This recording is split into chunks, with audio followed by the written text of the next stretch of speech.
नमस्कार मित्रों, स्वागत करते हैं एक बार फिर से हम आपके अपने YouTube चैनल कवि क्लासेस में। मित्रों, आज हम लोग बात करने वाले हैं बीएचयू एंट्रेंस एग्जामिनेशन में। जो लोग एंट्रेंस एग्जामिनेशन में यहाँ पे क्रैक करते हैं एंट्रेंस एग्जामिनेशन, उसके बाद उनका एडमिशन होता है और उनका एडमिशन में एक चीज़ सभी को फंसाती है, वह है कि पेड सीट। यानी कि बीएचयू में पेड सीट क्या होता है, इस यहाँ पर कैसे हम लोग एडमिशन लेते हैं, क्या पैसे देकर एडमिशन लिया जाता है, क्या यह डोनेशन है, इन सभी चीज़ों के बारे में हम लोग जानेंगे पूरी डिटेल के साथ। तो बने रहिए वीडियो के अंत तक।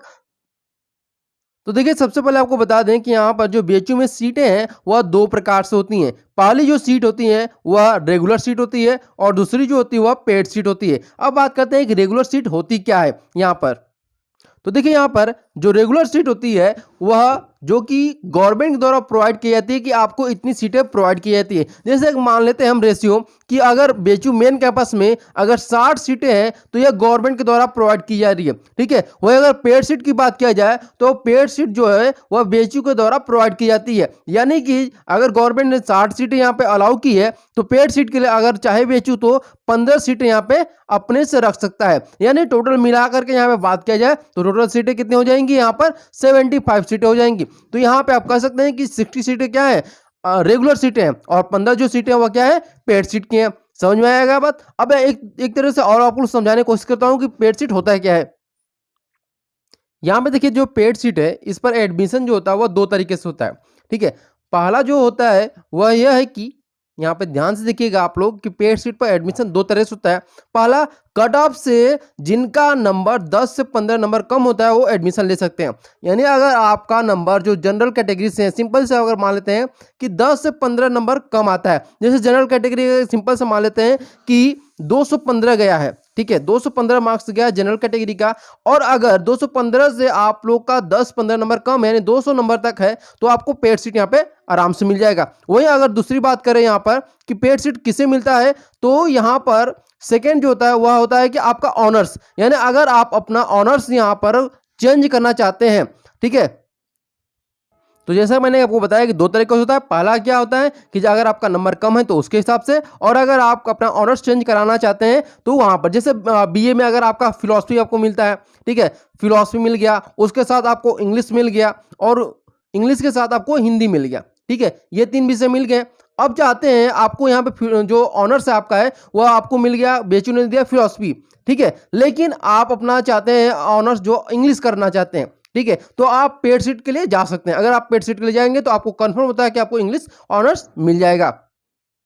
अब एक चीज और बता दें यहाँ पर कि जो पेड सीट का एग्जाम्पल आप कैसे समझेंगे। तो देखिए, जो पेड सीट होता है वह 15% यहाँ पे फिक्स होता है। जैसे अगर हम मानते हैं कि आपको पता है कि बीएचयू में जो बीए यानी कि जो आप आर्ट्स और सोशल साइंस है, कुल जो टोटल सीट है यहाँ पे, टोटल सीट कितनी है बीएचयू में, यहाँ पे बीए के लिए तो 4426 सीटें यहाँ पे क्या है, सीटें रखी गई हैं बीए के लिए। अब आपको पता है कि 15% जो सीटें हैं वह रिजर्व होती है पेड के लिए।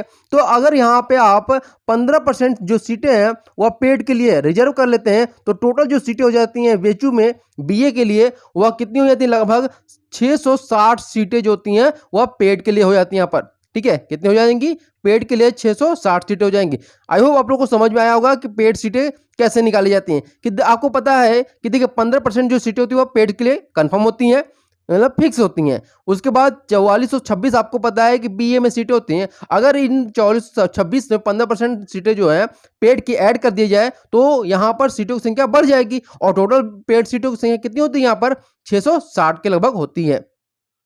एक चीज और आपको बताना चाहेंगे कि चौथा टॉपिक जो है वह यह है कि पेड सीट लेने के लिए आपको काउंसलिंग के टाइम ही, ठीक है, जब आप काउंसलिंग कराने जाएंगे वहां पर तो काउंसलिंग के टाइम आपसे पूछा जाएगा और फॉर्म यहाँ पे ऑप्शन भरा जाएगा कि आप रेगुलर पर एडमिशन लेना चाहते हैं या फिर पेड पर, या फिर रेगुलर पेड दोनों पर। तो आप अगर रेगुलर और पेड, ठीक है, रेगुलर एंड पेड दोनों पर क्लिक करते हैं, यहाँ पे दोनों के लिए फॉर्म भरते हैं, तभी आपको पेड के लिए कंसीडर किया जाएगा, अन्यथा आपको कंसीडर नहीं किया जाएगा, ठीक है। तो ये ध्यान रखिएगा कि जब आप काउंसलिंग के लिए जाइए तो आप अपना पेड सीट के लिए जरूर भरिएगा, चाहे आपका कितना भी नंबर हाई क्यों ना है, क्योंकि अगर बाद में अगर आपका जो ऑनर्स वो चेंज कराना चाहते हैं तो पेड के लिए आपको जाना ही पड़ेगा। आई होप आप लोग को समझ में आ गया होगा। अगर आपको कम नंबर भी है तो भी आप पेड के लिए जा सकते हैं, क्योंकि बीए में सीटें जो होती हैं पेड के लिए अच्छी खासी होती हैं, बीएड में भी आपके पेड सीटें होती हैं, बीएससी में भी होती हैं, ठीक है, बीएससी एजी में भी सीटें होती हैं। बीएससी एजी में तो आप कह सकते हैं जो आरजीएससी कैंपस हो तो पूरा पूरा पेड सीट ही है, ठीक है। इसके अलावा आपको इससे संबंधित कोई भी क्वेश्चन पूछना हो पेड सीट से संबंधित तो आप जरूर हमसे पूछ सकते हैं। और एक बात ध्यान रखिएगा कि जो पेड सीटें होती हैं, पेड सीट के स्टूडेंट को यह कहा जाता है कि ये इसमें कैटेगरी निकलती है, ठीक है। तो कैटेगरी देखिए, इसमें एससी एसटी पीडब्ल्यूडी और एम्प्लॉय वार्ड के तो ऑटोमेटिक उनकी मेरिट कम हो जाती है, तो उनको तो आराम से मिल जाता है, चाहे वो कोई भी अपना कम्बिनेशन ले या कहीं से भी सीट लें। यहाँ पे मेन दिक्कत होती है जनरल के लिए और ओबीसी के लिए। तो जनरल और ओबीसी वाले अधिकतर करके यहाँ पर पेड सीट को ही चुनते हैं, ठीक है। तो उम्मीद की जा रही है कि जनरल और ओबीसी के जो कैंडिडेट होंगे उन्हीं को यहाँ पे प्रॉब्लम क्रिएट होगी। और एक बात और ध्यान रखिएगा कि पेड सीट, ये कहा जाता है कि पेड सीट लेने वालों को हॉस्टल नहीं मिलता है, ये गलत बात है। पेड सीट लेने वाले जो होते हैं उनको भी हॉस्टल मिलता है, लेकिन पेड सीट लेने वालों के हॉस्टल जब मिलेगा आपको तो उसके लिए आपको डिस्टेंस होगा आपका, मतलब बीएचयू से लेकर के आपके घर की जो दूरी होगी उसको, और उसके साथ आपने एंट्रेंस में जितना मार्क्स पाया है उन दोनों को ऐड किया जाता है। उसके बाद एक मेरिट लिस्ट निकाली जाती है, तब आपको हॉस्टल के लिए कंसीडर किया जाता है। तो पेड सीट की सभी चीजें नॉर्मल होती है, बस आपको थोड़ा सा पैसा एक्स्ट्रा देना पड़ता है। आई होप आप लोग को सारी चीजें क्लियर हो गई होंगी। अगर फिर भी कोई कंफ्यूजन हो तो जरूर कमेंट बॉक्स में कमेंट करिए, आपके सभी प्रश्नों के जवाब दिए जाएंगे। Okay, thank you so much for watching this video.